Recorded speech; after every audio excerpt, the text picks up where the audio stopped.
예, 할렐루야. 우리 좌우로 인사할까요? 주님의 이름으로 사랑합니다. 우리 축복하겠습니다. 사랑합니다. 축복합니다. 여름이 점점 이제 깊어집니다. 날씨가 덥고 또 다음 주부터는 또 장마가 시작된다고 합니다. 여러분, 우리의 삶을 잘 돌아보시고 주의 은혜 가운데 신실하게 그렇게 세워갔으면 좋겠습니다.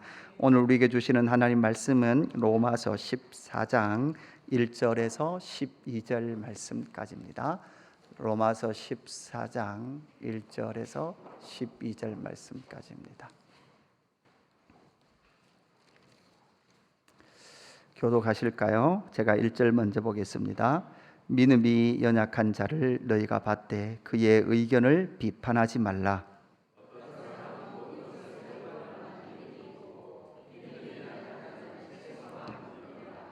먹는 자는 먹지 않는 자를 업신여기지 말고 먹지 않는 자는 먹는 자를 비판하지 말라. 이는 하나님이 그를 받으셨음이니라.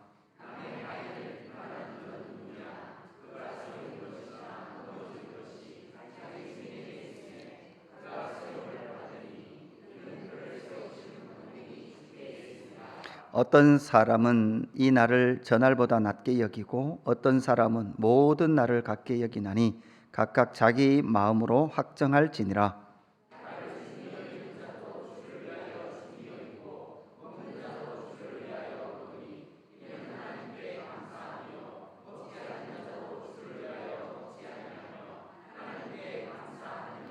우리 중에 누구든지 자기를 위하여 사는 자가 없고 자기를 위하여 죽는 자도 없도다.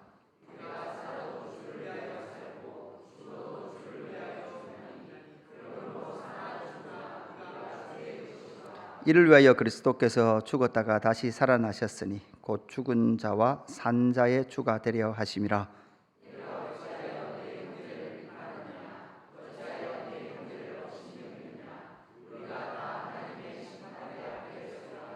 기록되었으되 주께서 이르시되 내가 살았노니 모든 무릎이 내게 꿇을 것이요 모든 혀가 하나님께 자백하리라 하였느니라.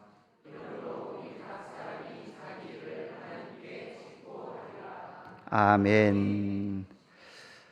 오늘 로마서 14장 1절에서 12절 말씀까지 믿음이 약한 자 그리고 그를 세우시는 권능이 주께 있음이라 라는 4절 그 마지막 부분을 함께 주제를 삼아서 살펴보기를 원합니다. 로마서 14장까지 왔습니다. 이제 얼마 남지 않았습니다. 우리는 하나님의 나라의 복음을 살펴보았고 하나님의 나라의 복음은 하나님의 계획하심과 작정하심을 통해서 이 땅 가운데 예수 그리스도의 복음을 통하여 나타났다라는 것을 우리는 말씀을 통해서 배웠습니다. 그 예수 그리스도의 십자가의 복음을 믿음으로 저와 여러분을 의롭다 해주시고 저와 여러분을 하나님의 나라에 속하게 하시고 또 그리스도의 몸인 교회의 지체가 되게 하신 줄로 믿습니다. 그리스도의 지체들은 예수 그리스도의 몸과 지체된 교회와 성도는 하나님의 나라 가운데 이미와 아직 사이를 살아갑니다. 그것은 하나님의 나라는 이미 시작됐습니다. 그리고 하나님의 나라는 완성을 향해 나아가고 있는 줄로 믿습니다. 그 속에서 여러분 기억하셔야 됩니다. 실존적 자기인식, 오늘 살아가는 내 일상의 힘듦과 피곤함이 있습니다. 그럼에도 불구하고 믿음의 실상, 그 믿음의 실상이 주는 그 두 실상의 투쟁 속에서도 결국은 누가 이깁니까? 믿음의 실상, 예수 그리스도를 믿는 믿음이 결국 승리하는 줄로 믿습니다. 우리 삶 가운데 때로는 공고나 낙심이나 아픔이나 질병이나 사망이나 어떤 권세가 우리를 찾아올지라도 그리스도의 사랑에서 끊을 수 없는 줄로 믿습니다. 그래서 하나님의 나라 백성들은 하나님의 왕국 여호와 바실레이아 안에서 그리스도의 유앙겔리온 복음을 붙들고 사는 사람들, 그러나 이중적이죠. 아우구스투스의 바실레이아와 아우구스투스의 유앙겔리온이 있는 그 세상 속에 성도로 살아간다라는 것을 우리는 성도인 저와 여러분의 삶의 오늘의 삶과 그 로마서를 읽고 있는 1세기 그리스도인들도 마찬가지였다라는 것을 기억해야 합니다. 그렇게 세워진 그 교회를 무너뜨리려고 하는 세력이 있습니다. 어떤 세력들이 있습니까? 박해자나 원수나 때로는 국가가 그렇게 보이기도 하고 이웃이 그렇게 보이기도 하고 시간이 그렇게 보이기도 합니다. 그러나 오늘 아침 우리가 살펴봤던 말씀이지만 로마서 13장 11절 또한 너희가 이 시기를 알거니와 자다가 깰 때가 벌써 되었으니 이는 이제 우리의 구원이 처음 믿을 때보다 가까웠음이니라. 14절 같이 읽읍시다. 14절 시작. 오직 주 예수 그리스도로 옷 입고 정력을 위하여 육신의 일을 도모하지 말라. 아멘. 이렇게 이제 13장 이야기가 정리가 되죠. 방탕과 술 취하지 마라. 방탕과 술 취함은 당신은 어떤 이미지였습니까? 우상 숭배의 이미지였습니다. 음란과 호색하지 마라. 그죠? 세 번째는 다툼과 시기하지 마라. 그렇게 말씀을 나눴고 오늘 14장 1절이 이렇게 시작이 되죠. 우리 14장 1절도 같이 읽을까요? 같이 읽읍시다. 시작.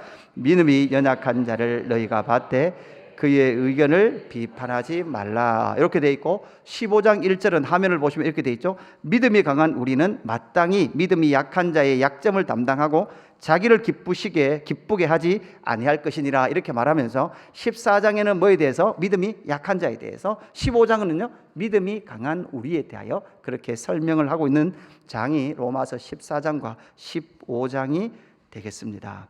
여러분, 믿음이 약한 자를 너희가 받되 그의 의견을 비판하지 말라. 이렇게 14장 1절이 딱 시작됐죠. 그러니까 여러분 이렇게 생각할 수 있습니다.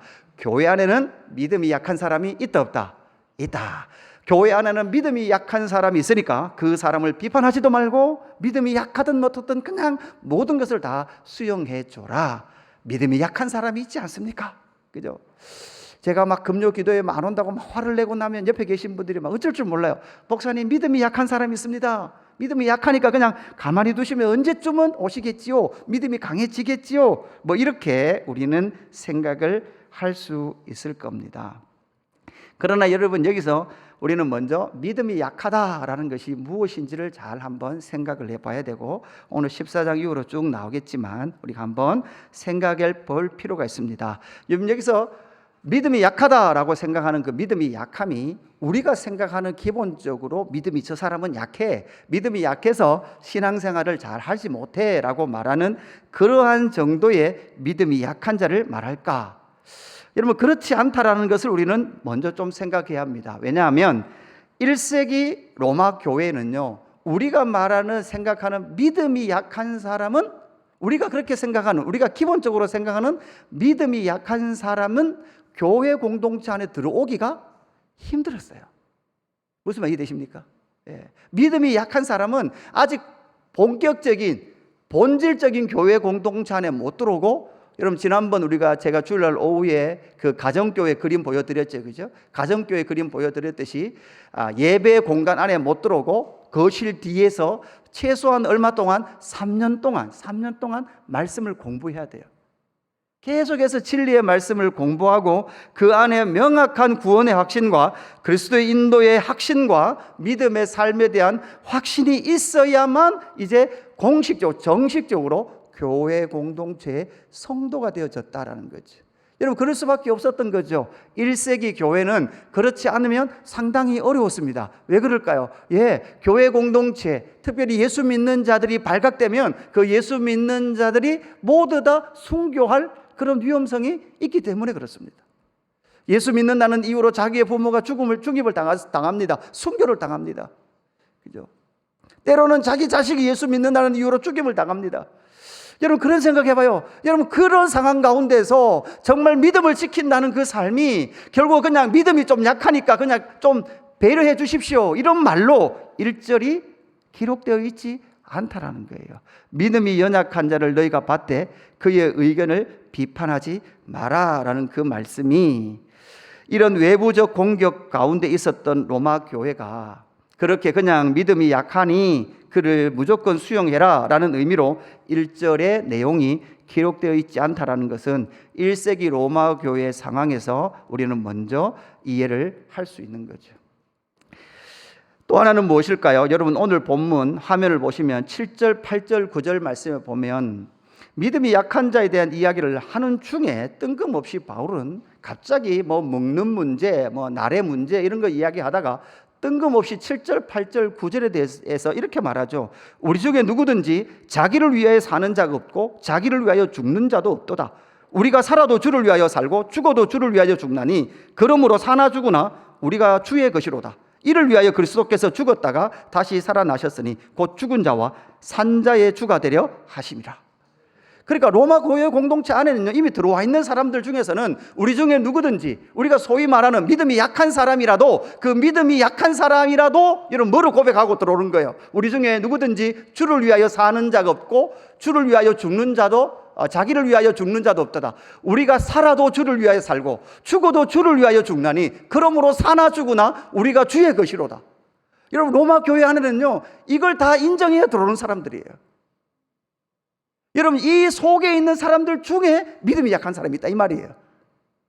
우리는 저 사람 아직 믿음이 약하니까 그냥 좀 자기를 위해 살아도 그냥 두세요. 그냥 그런 거예요. 좀 지나면 믿음이 자라겠죠. 이게 아니라 이미 여기서 믿음이 약한 자라고 말할 이 믿음이 약한 자의 그 수준은 우리가 살아도 주를 위하여 살고 죽어도 주를 위하여 죽나니 그러므로 사나 죽으나 우리가 주의 것이로다. 이렇게 고백한 사람만이 성만찬에 참여하며 주님의 몸된 교회의 성도로 자리 잡아가는 거죠. 그러니까 자기 인생의 삶의 소유권이 모두 다 하나님께로 드려졌던 사람들입니다. 그러니까 바울 입장에서는요, 교회 안에 믿음이 약한 자라고 말하는 이 약한 자를 지금 우리 한국교회 우리 현실에서 믿음이 약한 자로 받아들이면 바울 입장에서는 자기의 생각과 우리의 생각이 상당히 다를 수 있다라고 그렇게 볼 수 있을 겁니다. 지금 우리 교회의 상황, 한국교회의 상황과 현실을 보십시오. 대부분 그냥 믿음이 좀 자라겠지, 믿음이 약해서 그렇지라고 말하고 있는 이런 수준과 1세기 로마 교회의 수준은 전혀 달랐다라는 것이죠. 여기 앉아 계시는 여러분, 금요 기도에 오신 여러분들은 모두 다 선언하고 믿고 있습니까? 우리가 살아도 주를 위하여 살고 죽어도 주를 위하여 죽나니 그러므로 사나 죽으나 우리가 주의 것이로다. 인정하십니까? 믿습니까? 우리의 삶에 어떤 상황이 일어나도 사나 죽으나 모든 것은 우리의 삶은 주님의 것이요 모든 것은 주님께 영광을 돌릴 수 있는 준비가 되셨습니까? 여러분 그 사람들 중에서도 여러분 뭐가 있는 거예요? 그 사람 중에서 믿음이 약한 사람이 있는 거예요. 그죠? 거기에 들어와야만 그때부터 믿음이 강하다 약하다 이렇게 말하는 것이지, 아직 내가 주를 위해 살아야 될지 나를 위해 살아야 될지 잘 모르지만 교회를 다녀보겠습니다, 이런 사람을 믿음이 약한 사람이다 라고 말하는 것이 아니다라는 것이죠. 문제는 무엇입니까? 살아도 주를 위하여 살고 죽어도 주를 위하여 죽는다라고 말하는 자들의 갈등이 있어요. 여러분 주를 위해서 죽겠다라는 사람들끼리 갈등이 생기는 거예요. 여러분 문제는 이런 거죠. 주를 위해서 나는 안 죽어요, 나는 그렇게 살 자신이 없어요, 이런 사람은 싸우지도 않아요. 무슨 이해되십니까? 여러분 제가 다시 말씀드리지만 신천지도 지금 한국교회를 포기했죠. 신천지가 더 이상 교회 안에 안 들어온대요. 왜 그럴까요? 열심히 있는 사람들은 다 신천지 이미 가버렸어요. 여기 남아있는 사람들 중에서 따라가자 그래서 갈만한 그 정도 열정 있는 사람은 이제 교회 안에 없다. 그래서 신천지조차도 이제는 교회는 소망이 없다 이렇게 이야기한다 그래요. 로마 교회 성도들이 살아가는 삶은 로마 사회 가운데 하층민의 삶이었어요. 사실은 믿음 없이는 하루도 살아갈 수 없는 그런 삶이었죠. 그뿐만 아니라 교회 공동체도 마찬가지라 그랬습니다. 1세기 로마 교회의 교회 공동체는 김 집사님이 오늘 교회를 안 오셨으면 여러분 무슨 이야기죠? 두 가지 중에 하나였습니다. 여러분 순교했거나 체포됐거나 하나는 배교했거나, 아이고 오늘 그 집에 잔치 있는 갑다, 교회 못 왔는 갑네, 이런 건 없단 말이에요. 그죠? 그냥 오늘 김 집사님이 교회를 안 오신 것은 아예 예수 그리스도를 버리고 그 고난 때문에 교회를 믿음을 떠났거나 아니면 예수 믿는다는 이유로 체포되고 고난을 당하거나 둘 중에 하나였던 거예요. 그들은 만나 그리스도인이라는 것을 확인하고 하나님 앞에 날마다 영광을 돌리며 믿음의 말씀을 공부하고 함께 성도된 영적 교제를 누려야 했었습니다. 그럼에도 불구하고 로마 교회 안에는 내부적 갈등이 있었죠. 여러분, 내부적 갈등이 어떤 갈등이라고요? 사나 죽으나 주를 위해 살겠습니다 라고 말하는 사람들끼리 치열하게 뭐하기 시작해요? 싸우기 시작하는 거예요. 외부적 갈등이 외부적 요인이 교회의 위험이 될까요? 내부적 요인이 위험이 될까요? 사실은 내부적 요인이 훨씬 더 교회의 위협이 됩니다. 우리가 여러분 이제 로마서를 좀 생각해보고 고민하신 분들, 우리 전문 강사 정도 되시는 분들은 이해를 하고 계시지만 사도행전 18장 2절에 보면 아굴라라 하는 본도에서 난 유대인 한 사람을 만나니 글라우디고가 모든 유대인을 명하여 로마에서 떠나라 한 고로 그가 그 안에 브리스길라와 함께 이탈리아로부터 새로 온 자라 바울이 그들에게 가매, 이런 내용이 나오죠. 우리가 잘 알잖아요. 바울이 고린도에서 누구를 만났죠? 브리스길라와 아굴라를 만났죠. 여러분, 이 브리스길라와 아굴라가 원래는 어디 사람이에요? 이탈리아 로마 사람입니다. 그런데 글라우디오 황제 때 여러분 어떤 명령이 떨어져요? 로마에 있는 모든 유대인들은 로마를 떠나라라는 명령이 떨어지죠. 그러니까 로마 교회 안에 있던 그 유대인 그리스도인들도 다 어떻게 돼요? 로마를 떠나요. 그러니까 아마 한 6년에서 8년 이렇게 학자들이 주장하는 학자들도 있는데요. 6년에서 8년 정도 지나고 다시 어떻게 돼요? 이제 유대인들이 로마로 들어올 수 있도록 이 영이 해제가 돼요. 그러니까 로마 교회 안에는 구성원이 기본 어떻게 됐어요? 초창기에는요, 유대인이 더 많을 수도 있죠. 유대인이 더 많을 수도 있었어요. 이방인들이 있었습니다. 이렇게 구성되어 있던 로마 교회가 글라우디오 황제 때문에 모든 유대인들이 다 교회에서 추방당해 나갔어요. 그죠? 그러니까 교회의 리더십이 다 이제 누가 되는 거예요? 이방인, 헬라인들이 교회의 모든 리더십들을 가지기 시작하는 거예요. 이렇게 한 8년 지났어요. 그러다 이제 누가 다시 돌아와요? 유대인들이 다시 돌아오기 시작해요. 여러분, 교회 안에 무슨 문제가 생길까요? 리더십의 문제가 생기죠. 셀 리더가 누구 할 거냐? 장로는 누가 될 거냐?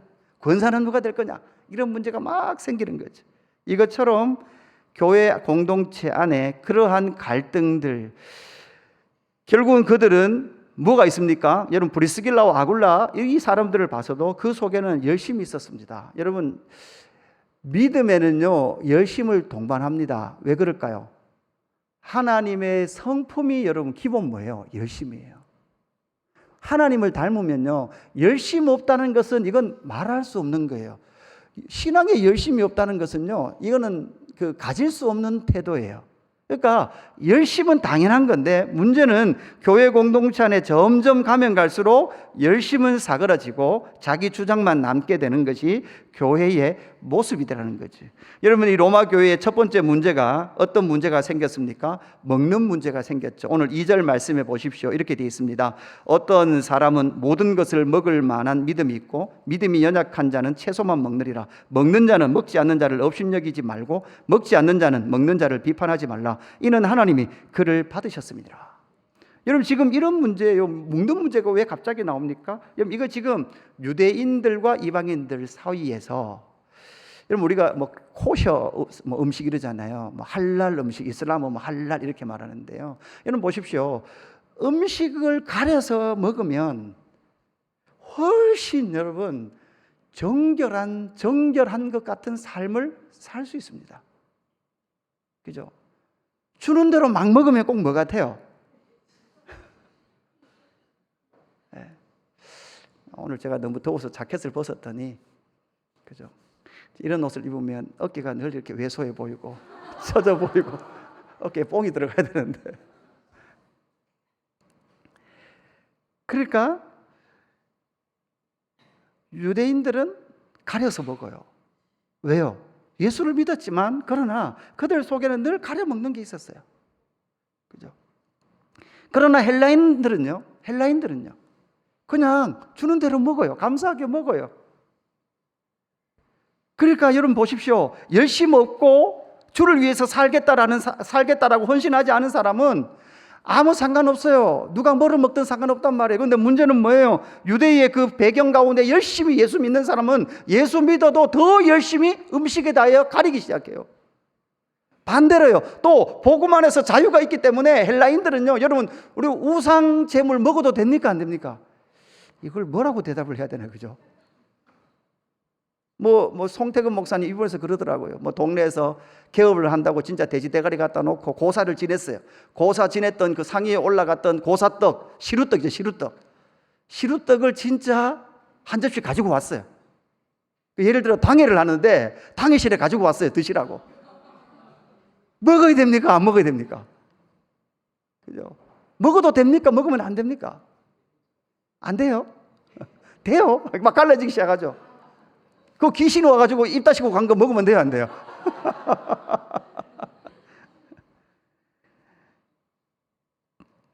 그러니까 먹어도 된다, 먹지 않아도 된다라는 것은 먹든지 말든지 나와는 아무 상관없습니다. 나는 그냥 교회 한번 왔다 가면 끝납니다. 이런 사람은 전혀 이것이 걸리지 않는단 말이에요. 이런 사람은 교회 공동체 안에 원래 없었단 말이에요.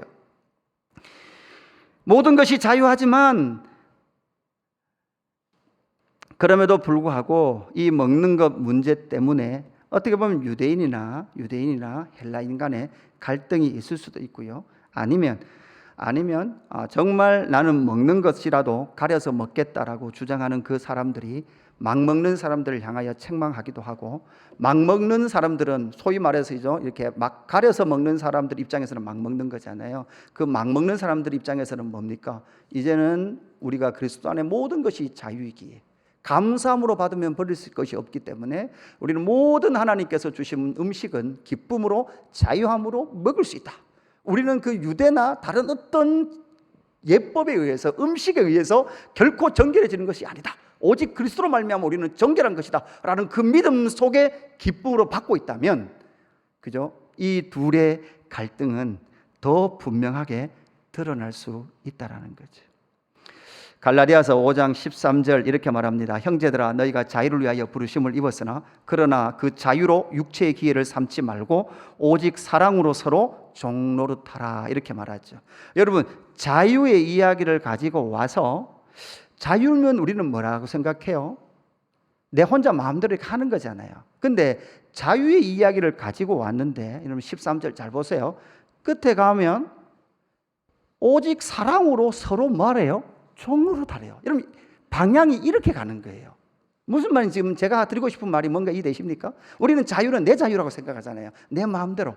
믿음 안에서 모든 것이 자유하네? 복음 안에서 자유하네? 그럼 이건 내 개인적인 문제라잖아요? 라고 생각하잖아요. 근데 이게 결코 개인적인 문제가 아니라 이 자유는 뭐로 드러나요? 오직 사랑으로 서로 종노릇하는 것으로 나타나요. 그걸 뭐로 나타난다? 관계 속에 나타나기 시작하는 거예요.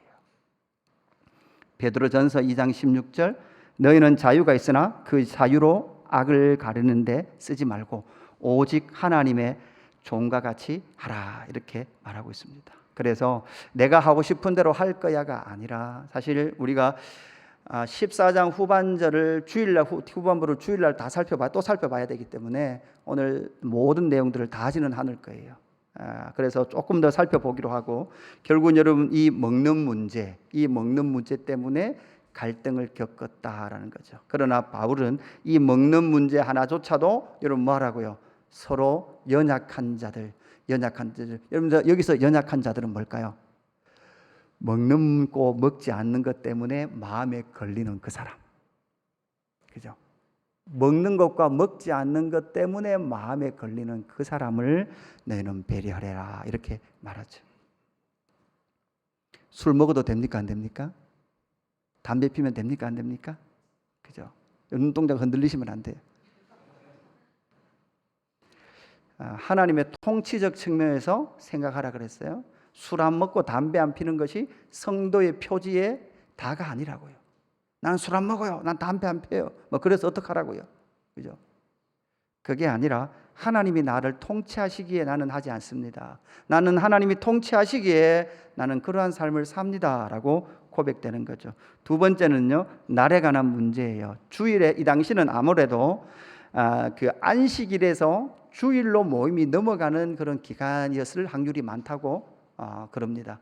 로마 교회를 연구했던 많은 학자들이 그 전까지는 초대교회, 로마 교회, 초창기 교회는요, 안식일에 모이는 사람들도 있었고, 그 다음 주일날 모이는 사람도 있었습니다. 여러분, 안식일날 모인다고 큰일 나나요? 율법을 완전히 어긴 건가요? 그죠? 그렇지 않죠? 그들이 지금 안식일에 규정되어 있었던 유대인들의 그 모든 오랜 시간의 그 풍습을 주일로 하루 그 다음 모이는 것으로 변화되는 과정 가운데는 상당한 어려움이 있었습니다. 그래서 5절에 보니까 이렇게 말하죠. 어떤 사람은 이 날이 전날보다 낫다 여기며 어떤 사람은 모든 날을 같게 여기나니 각각 자기 마음으로 확정할지어다. 어떤 사람은 뭐라 그래요? 안식일이 낫다. 아니다. 그 부활의 아침이 주일날이 더 낫다. 그죠? 이런 패턴이 교회 가운데 갈등이 있었고, 여기에 대하여 이제는 교회의 역사를 통해서 그 날이 이제 확정되어져서 우리는 주일 아침에 모이죠. 갈라디아서 4장 10절에 이렇게 말합니다. 너희가 날과 달과 절기와 해를 삼가 지키니 내가 너희를 위하여 수고한 것이 헛될까 두려워하노라. 이 말은 뭡니까? 그들은 아직도 날과 달과 절기와 해를 지켜요. 지키면서 뭐라 그래요? 이게 위험하단 말이죠. 여러분, 날을 우리는 여러분 주일을 지키잖아요. 주일을 지키는데 이런 지킴의 개념이 이 사람들하고 조금 달랐던 것 같아요. 우리가 날과 달과 해와 절기를 지킴을 통해서 구원을 받을 수 있다고 생각하는 것과 구원받은 우리가 그 날에 모여 하나님을 예배한다는 것은 전혀 다른 이야기입니다. 그래서 갈라디아 교회는 아직도 날과 달과 절기와 해를 삼가 지키며 그들은 구원받는다고 생각하는 가능성이 있었다는 거죠. 골로새서 2장 16절도 같이 읽어볼까요? 골로새서 2장 16절 시작. 그러므로 먹고 마시는 것 절기나 초하루나 안식일을 이유로 누구든지 너희를 비판하지 못하게 하라. 아멘. 그래서 이 날에 대한 갈등도 로마 교회 안에 있었다라는 거죠. 사랑하는 성도 여러분, 정말 시대가 가면 갈수록 우리는 어떠한 공적 예배를 섬기고 지키는 일에 참 어려움이 있는 시기가 도래합니다. 그래요. 여러분, 정말 어떤 분들은요, 주일날 온전한 예배를 주일을 온전히 시키고 싶어서 너무나 막 갈망하시는 분들이 있어요. 근데 때로는 삶의 형편이 환경이 그렇게 되지 않아서 정말 답답하고 힘들어하는 사람이 있어요. 그죠? 정말 너무너무 내가 지금 이 직업을 버릴 수도 없고 이 땅을 살아가기 위해서 하나님이 주신 직업인데 이 직업의 환경이 정말 주일을 지킬 수 없는 그 환경. 예전 교회에서 사역자 회의를 하면서 그런 이야기가 나왔어요. 어떤 직장이 진짜 그 직장은 딱 월요일날 쉴 수밖에 없는 직장이에요. 월요일날. 그러면 이 직장을 다니는 사람들끼리 월요일날 모여서 예배를 드리면 이게 주일을 지킨 겁니까? 안 지킨 겁니까? 그래서 사역자 3명이 갈라 싸우더라고요. 안 된다. 절대 안 된다. 무조건 우리가 달력에 있는 빨간 날 일요일날 그날 예배를 안 드리는 것은 모든 것은 주일을 안 지킨 거다. 그 어떤 한 분은 그죠? 아니다. 아니 그 형편이 그렇지 않냐고. 월요일밖에 시간이 없는데 월요일날 그 직장에서 사람들끼리 모여서 예배드리면 그날이 예배날이고 하나님의 영광을 돌리는 거지. 한 명이 저였는데 저는 대답을 안 하고 제가 이쪽으로 가면 2대1이 되고 이쪽으로 가면 2대1이 되는 상황. 그래서 여러분, 우리는 때로는 아이고 저 사람 뭐 신앙이 주일날도 잘 빠지고, 여러분 우리가 그렇게 쉽게 판단하지 마십시오. 여러분, 그리고 여러분 주일날 예배할 수 있고 온종일 셀 모임하며 주일을 성도의 교제와 하나님 앞에 영광을 돌리는 하루를 온전히 보낼 수 있다는 것이 얼마나 감사하고 얼마나 영광스럽고 얼마나 행복한지를 여러분 인식하셔야 됩니다. 그러고 싶지만 그러지 못하시는 분들이 있기에 그분들을 우리가 함부로 정죄하거나 함부로 판단해서도 안 된다는 거예요. 가면 갈수록 마음이 아파요. 참 마음이 아픈 그런 삶의 현실들이 있지만 그럼에도 불구하고 그들 속에 정말 신앙이 바르다면 끝까지 투쟁하고 그들 속에 있는 그 열심이 격발되어져서 하나님 앞에 몸부림치며 나오는 그런 사람들이 지금 이 시간에도 이 시기에 우리 교회 안에도 그런 분들이 있다는 거예요. 여러분, 그런 분만 이야기하자는 거예요. 왜냐하면 바울도 로마 교회 안에는 그런 사람들만 들어올 수 있는 거예요. 할 수 있으면 하고 못하면 안 하고 어쩔 수 없지 그죠? 가면 가고 기분 나쁘면 안 하고. 여러분, 이건 교회 공동체 안에 들어오지 못하는 사람이다. 좀 심각하게 들리시나요? 어쩔 수 없습니다. 1세기 교회가 그러했습니다. 그러면 성경의 가르침, 이런 문제에 대한 가르침이 어떻게 날까요? 6절 우리 같이 읽어볼까요? 6절 같이 읽습니다. 같이 읽습니다. 시작. 나를 중히 여기는 자도 주를 위하여 중히 여기고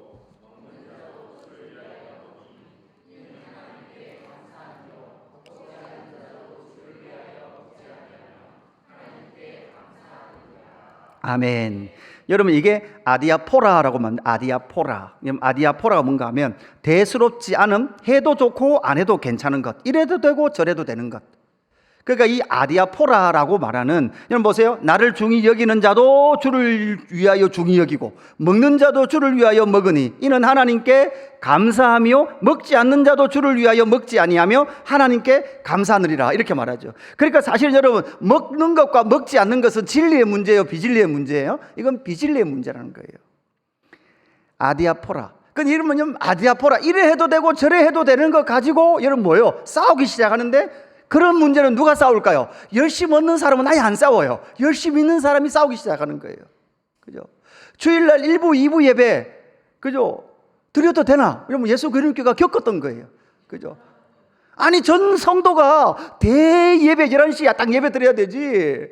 그죠? 그런 생각에, 저도 그런 생각이 드는 거죠. 규정. 이걸 어떻게 규정하는가도 여러분 참 힘든 일이었어요. 파라독스를 하지 않습니까? 일반적으로는 모순이 아니지만 특정한 경우에는 모순적 논리가 나오는 상태, 이게 파라독스죠. 그러니까 아디아포라와 파라독스의 그 상황 속에서 사실은 여러분, 모든 것을 수용할 수 있는 그 사람이 어떤 사람일까요? 그리스도의 풍성한 은혜 가운데 있는 사람이에요. 바울이 나는 율법이 있는 자에게는 뭐가고? 율법 있는 자 같고, 율법 없는 자에는 율법 없는 자 같고. 우리는 그걸 뭐라 그래요? 저거 겉과 속이 다르다 그러죠. 그죠? 근데 바울은 율법이 있는 자에겐 율법이 있는 자 같아요. 율법 없는 자, 이걸 또 적용해가지고 술 먹는 자리는 술 먹는 사람처럼, 안 먹는 데는 안 먹는 것처럼, 교회 오면 멀겋이 그냥 아무 일도 없었던 것처럼. 그런 말이 아니라 목적이 뭐예요? 내가 어떻게든 한 사람이라도 더 얻기 위하여 내가 힘쓰노라, 이렇게 말하지. 그래서 결국은 모든 것을 동의해야 되는 것은 무엇입니까? 첫 번째 세 가지만 기억합시다. 주를 위해 산다는 거예요. 사나 죽으나 주를 위해서 산다는 것. 그 다음에 두 번째는요, 감사라는 거예요. 감사라는 것. 여러분, 교회 안에 안 먹겠다라고 선포하며 나가는 사람이 있으면 감사하십시오. 목사님 오늘부터 금식하겠습니다. 그럼 저는 뭐 존경하죠. 감사합니다. 예, 금식하려고 하는 그 마음 자체가 감사합니다. 그죠? 그런데 세 끼 저는 꼬박꼬박 먹게 됩니다. 감사합니다. 예, 감사합니다. 근데 세 번째는 뭐예요? 비판하지 마라. 이게 뭐라고요? 아디아포라라고요. 이렇게 해도 되고 저렇게 해도 되는 거죠. 비판하지 말라라고 했습니다. 오늘 말씀을 정리를 하기로 합니다. 교회 내부의 갈등, 그 내부의 갈등은 사나 죽으나 주를 위하여 살아가는 그 사람들 간의 갈등이기 때문에 여러분, 이런 갈등이 한번 생기면요, 진짜 어떻게 보면 교회가 큰 상처를 입습니다. 왜냐? 엄청난 열심히 있는 사람들끼리 싸우는 거거든요. 우리가 이때에 알아야 합니다. 모두 다 주를 위해 산다, 주를 위해 그런다라는 것을 동의하느냐? 동의합니다. 두 번째, 이렇게 된 상황, 이 갈등, 이러하나 저러하나 어떻게든 주의 영광을 위하여 이렇게 힘쓰는 사람이 있으니 뭐 하자는 거예요? 우리 서로 감사하자. 그리고 서로 이제 뭐 하지 말자? 비판하지 마라. 바울의 논지가, 성경의 논지가 이렇게 가고 있는 것이죠. 여러분, 4절 말씀 우리 같이 봅시다. 화면을 보고 4절 말씀. 남의 하인을 비판하는 너는 누구냐? 그가 서 있는 것이나 넘어지는 것이 자기 주인에게 있으며 그가 세움을 받으리니 이는 그의 세우시는 권능이 주께 있음이라. 아멘. 모든 권능이 누구에게 있다고요? 주님께 있는 줄로 믿습니다. 우리에게 소원이 하나 있네. 우리 찬양하면서 기도하며 나갔으면 좋겠습니다. 여러분, 사실 12절부터 이제 나오는 로마서 뒷부분은요, 결국은 교회의 영광을 이야기하고 있는 내용입니다. 하나님의 의와 그리스도의 복음은 분명히 교회를 통해서 나타납니다. 우리 찬양합시다. 우리에겐 소원이 하나 있네.